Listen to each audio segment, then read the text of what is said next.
Hello everyone, welcome back to my channel. कैसे हैं आप सब। और आप आज मैं आपको बताने वाली हूँ कि आप मॉडर्न हिस्ट्री की प्रिपरेशन को कैसे करते हैं, यानी कहाँ से आप अच्छे से बिल्कुल मॉडर्न हिस्ट्री को कवर अप कर सकते हैं।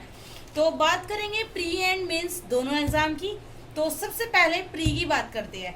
प्री के लिए सबसे बेस्ट बुक जो सभी टॉपर्स बताते हैं, और मैं तो टॉपर भी नहीं हूँ बट फिर भी जितना मैंने एनालाइज किया है, इससे बेस्ट बुक कोई सी भी नहीं है। ना ही आपके पीसीएस के एग्ज़ाम के लिए और ना ही आपके आईएएस के एग्ज़ाम के लिए। किसी भी स्टेट का आप एग्ज़ाम दे रहे हो तो ये बुक एक बाइबल की तरह काम करती है। और इसमें मैंने कहीं कहीं पे बीच में पेजेस भी लगाए हैं, तो हाईलाइट्स किया हुआ है। तो आप ये वाली बुक लीजिए। सबसे पहले आपको क्या करना है, फर्स्ट स्टेप में देखो, इसमें मैं आपको ये बताने वाली नहीं हूँ कि आपको कौन कौन से चैप्टर करने हैं, क्योंकि इसमें आपको पूरा का पूरा करना है, वर्ड बाय वर्ड। इस बुक का एक शब्द भी मुझे नहीं लगता कि बेकार है, कोई भी एक शब्द छोड़ने लायक है। तो इस बुक को कवर तो आपको पूरी को करना है, लेकिन कैसे करना है, किस स्टेप्स में करना है, वो मैं आपको समझा दूंगी। सबसे पहले आपको क्या करना है, जैसे ही आप इस बुक को लेंगे तो आपको इसको, जैसे कोई नोवेल पढ़ा जाता है, कोई मैगजीन पढ़ी जाती है, जैसे मैगजीन मेरा कहने का मतलब है जो मैगजीन ऐसी होती है कि बुक वगैरह कहानियों की। यहाँ पे मैंने बाहर ही इसमें लिख दिया है, highlighted part is PT fact. अब यहाँ पे आपको ध्यान रखना है कि सबसे पहली रीडिंग में आपको पेन और हाइलाइटर का यूज़ बिल्कुल भी नहीं करना है। एक सेकंड मैं देख लूँ अच्छे से है। तो सबसे पहले आपको पेन और हाइलाइटर का बिल्कुल भी यूज़ नहीं करना है। आपको सीधा सीधा इसको ऐसे लगा लेना है कि डेली मुझे 20 पेज पढ़ने हैं या मुझे 10 पेज पढ़ने हैं, एनीवे जितना भी आपका टाइम हो। यानी अगर आपके पास ज़्यादा टाइम है तो आप इसके डेली के 20 पेज, क्योंकि छोटे छोटे पेज हैं, तो एक रीडिंग सिंपल आपको इसकी लगानी है। थोड़ा थोड़ा मोटा मोटी आपको फील होगा कि आपने कुछ गेन किया, यानी आपको कुछ चीज़ें समझ में आई कि क्यों गांधी जी ने खिलाफत आंदोलन का विरोध किया था, क्यों बाकी के सारे आंदोलन चले थे, क्यों गांधी जी जो सांप्रदायिक प्रचंड था उसके खिलाफ थे। मतलब आपको चीज़ों की एक जो अंडरस्टैंडिंग है वो होनी स्टार्ट हो जाएगी। उसके बाद पूरा कवर आपने कर लिया। अगर आपको लग रहा है कि आपको अभी भी समझ में नहीं आया तो आप अगेन इसको इसी वे में पढ़ें। बट अगर आपको लग रहा है कि अब आप इसमें हाईलाइट करने लायक और अंडरलाइन करने लायक हो चुके हैं, तो आप ले लीजिए अपने अस्त्र शस्त्र यानी पेन और हाइलाइटर और स्टार्ट कर दीजिए। अब मैं आपको थोड़ा सा मतलब फर्स्ट उसमें बता देती हूँ, आगे फिर आपकी मर्जी है, आप अपने हिसाब से। ये वाली जो चीज़ है ये तो आपको पूरी की पूरी कवर करनी है। मान लीजिए यहाँ पे है, तो आप यहाँ पे ऐसे इसको पढ़ना स्टार्ट करेंगे तो आप यहाँ पे देखेंगे कि 15वीं से शताब्दी 19वीं शताब्दी के मध्य तक इस काल अवधि के दौरान कृषि एवं विशेष रूप से विनिर्माण में अपनाई गई प्रौद्योगिकी के आधार पर व्यापार एवं बाजारों में विस्मयकारी एवं तीव्र वृद्धि हुई। मैंने बाकी सारे को छोड़ा, ओनली इसको हाईलाइट किया, क्योंकि यहाँ से हमें फैक्ट पता चला है कि 15वीं से 19वीं शताब्दी के मध्य में ये चीज़ हुई थी। यहाँ पे एग्जाम में क्या होगा आपसे, यहाँ पे 21वीं 14वीं 13वीं 11वीं सदी, मतलब सदी बदली जा सकती है, तो इसलिए इस फैक्ट को आपको अच्छे से प्री के लिए हाईलाइट कर देना है। ऐसे ही सेम आपको चलते जाना है। भारत में नीनो दा कुन्हा का वायसराय काल, जिसने नवंबर 1529 में कार्यभार संभाला, भी कुछ हद तक महत्वपूर्ण है। यहाँ आपको पता चल गया कि भारत में नीनो दा कुन्नो का वायसराय काल जो हुआ था वो नवंबर 1529 से हुआ था। तो ऐसी चीज़ों को आपको क्या करना है, हाईलाइट्स। उसके बाद बाकी जो फैक्ट बचे अंडरलाइन कर सकते हैं इसी वे में। उसके बाद आपका ये कंप्लीट हो गया। इसके अलावा मैंने प्री के लिए जो प्रिपेयर करने होते हैं आपको, वो होते हैं नोट्स।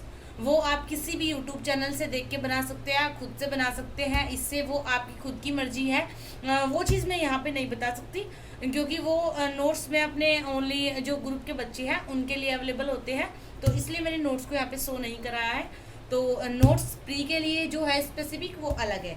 अब बात करते हैं मेंस की। मेंस के लिए देखो, आप इसको जब मल्टीपल रिवीजन करोगे तो अच्छे से आपकी एक अंडरस्टैंडिंग हो जाएगी, बहुत अच्छी। उसके बाद बात आ जाती है इन पे। ये है विजन आईएएस के क्लासरूम स्टडी मटेरियल के नोट्स। इनको मैंने अमेजोन से ऑनलाइन मंगवाया था, कोई प्रमोशन नहीं है, मैं ये भी नहीं बोलूँगी आप ज़रूर ले, आपकी मर्जी है, बट आप इनमें अंडरलाइन किए हुए और हाईलाइट किए हुए अच्छे से देख सकते हैं। ये देखिए, जिससे आपको लग जाएगा कि कहीं भी कोई इनका फेक प्रमोशन नहीं है। कुछ लोगों को मैंने देखा है पूरा सीरीज को लेके आएंगे, जैसे अभी नई ही बुक निकाली हो और उसको बोलेंगे बहुत अच्छी है। हुआ तुमने खुद उसका नहीं पढ़ा, उसका नहीं पता तुम्हें कि अंदर इसमें क्या मटेरियल है। बाहर से कवर पेज देखकर तुम बुक या नोट्स उठा लाए और उसका रिव्यू करने बैठ जाते हो। तुम लोगों को ये नहीं लगता कि किसी का 1 साल बर्बाद हो सकता है। तो उस चीज़ को आप यहाँ पे अच्छे से देख सकते हैं कि आपको इसमें अंडरलाइन मिलेगा, हाईलाइट मिलेगा, इंपॉर्टेंट चीज़ें लिखी हुई मिलेगी, जो ये प्रूव करती है कि ये कोई न्यू नहीं है, कोई प्रमोशन नहीं है, ये मेरी खुद की पढ़ी हुई है। और कहीं पे तो आपको सन भी मिल सकता है। ये देखिए, अगस्त मैगजीन पिछले साल के ये है लिखे हुए।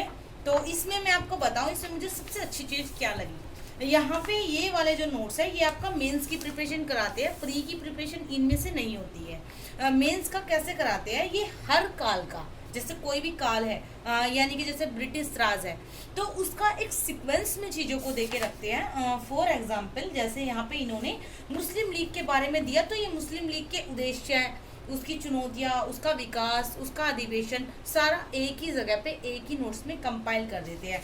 जैसे भारत में मान लो कोई भी वॉइस राय था, जैसे कार्नवालिस, तो उसके बारे में सारा एक ही जगह पे दे देते हैं। जैसे भारत में प्रेस का विकास, भारत में पुलिस व्यवस्था का विकास, ये सारा एक ही जगह पे होता है। और मैंने यूपीएससी के जो क्वेश्चंस देखे हैं प्रीवियस ईयर के 10 साल के, इसी बेस पे होते हैं। वो कहीं से भी आपको उठा के ऐसे ही नहीं पूछते, एक चीज़ का जो सीक्वेंस है उसमें क्वेश्चन होते हैं, और वो आपकी इनसे बहुत अच्छी प्रिपरेशन हो जाती है। ये 2 बुकलेट में है, एक और है मेरे पास। तो इन 2 को करने के बाद यूपीएससी का मुझे नहीं लगता, अगर कोई शिद्दत से मेहनत करता है, उसके बाद कोई क्वेश्चन ऐसा होता है कि आप नहीं कर पाए, उसके बाद बस एक ही चीज़ रहती है, और वो होती है आपकी खुद की प्रैक्टिस, खुद की अंडरस्टैंडिंग, एंड एक सबसे मोस्ट इम्पोर्टेंट चीज़ आपका रिवीजन। और वैसे मैं बता दूं, इन सबको आप खुद से कर सकते हो, बट अगर आपको मेरे साथ करनी है तो 25 सितंबर से हमारा न्यू बैच 2024 के लिए स्टार्ट हो रहा है, जिसके रजिस्ट्रेशन 25 सितंबर से स्टार्ट हो जाएंगे। अगर आप चाहें तो आप इनरोल करा सकते हैं। ओनली 100 सीटों पे एडमिशन होंगे। जो फर्स्ट 15 सीटें होंगी उन पे थोड़ा सा डिस्काउंट होगा, जिसको कि मैं एक वीडियो में यूट्यूब डिटेल्स में आप लोगों को समझा दूंगी। आफ्टर मेंस स्टार्ट होगा, इसलिए 25 सितंबर से इनरोलमेंट होगा। उसके बाद 19 महीने बैच चलने वाला है, जिसमें एनसीईआरटी से स्टार्ट कराया जाएगा, और सारी चीज़ें एक प्रॉपर मेंटरशिप में होगी। अभी भी जो हमारा 23 का मेंटरशिप ग्रुप चल रहा है, उनके बच्चों के रिव्यू आप बीच बीच में वीडियोज़ में देख सकते हैं। उनको प्रॉपर टारगेट दिए जाते हैं, नोट्स भी दिए जाते हैं, और फुल टाइम भी व्हाट्सएप पे भी मैसेज करते रहते हैं, मना करने के बाद भी। हालांकि मैंने मना किया हुआ है कि आप टेलीग्राम ग्रुप में ही डाउट सेशन में ही पूछें, बट फिर भी पूछ लेते हैं। तो बच्चे हैं, भगवान का रूप होते हैं। देखो, एक टीचर के लिए या एक मेंटर के लिए तो वे बच्चे ही है। आई नो कि कुछ लोग मुझसे एज में बड़े भी हैं, बट मैं अगर उनको कुछ सिखा रही हूँ तो मेरे लिए वो बच्चे ही है, और बच्चे भगवान का रूप होते हैं। तो जैसे भी है, जो भी है, पूछते रहते हैं तो रिप्लाई करना पड़ता है। तो अगर आप लोग चाहें तो आप मेरे साथ मेरी मेंटरशिप में आप एडमिशन ले सकते हैं, और फीस नाम मात्र होगी, इतनी होगी कि जितना आपके फ़ोन का रिचार्ज होता है। तो आप कर सकते हैं, और मंथली पेमेंट का भी ऑप्शन रहेगा। कुछ भी ये नहीं होगा कि आपको सीधा 8,000 9,000 मुझे दो और मैं एक बार लेके कहीं भाग जाऊं, या फिर मैं आपको प्रॉपर गाइडेंस ना दूं। आप मंथली कर सकते हैं, मंथली करके आप देख सकते हैं। अगर आपको अच्छा लगे उसके बाद आप ईयरली में शिफ्ट कर सकते हैं, कंप्लीट फीस को पे करके। अगर आपको ईयरली में शिफ्ट नहीं करना है तो भी कोई दिक्कत नहीं है, आप मंथली कर सकते हैं। एंड आंसर राइटिंग का भी हमारा बैच है, जिसको आप ज्वाइन कर सकते हैं, जो मंथली चलता है अलग से। उसकी फीस ओनली 500 रुपये पर मंथ है, जिसमें आपको जीएस के चारों पार्ट की और एसए की आपको आंसर राइटिंग कराई जाती है। And now thanks for watching, keep supporting, keep loving. अगर आपको कोई भी ग्रुप ज्वाइन करना है आंसर राइटिंग का, तो डिस्क्रिप्शन में मेरा कॉन्टैक्ट नंबर है, जिसपे आप व्हाट्सएप कर सकते हैं। बट अगर आपको 25 सितंबर वाला गाइडेंस ग्रुप ज्वाइन करना है तो प्लीज़ अभी आप मैसेज ना करें, आफ्टर मेंस ही आप मैसेज करें। And now thanks for watching, keep supporting, keep loving, and now bye.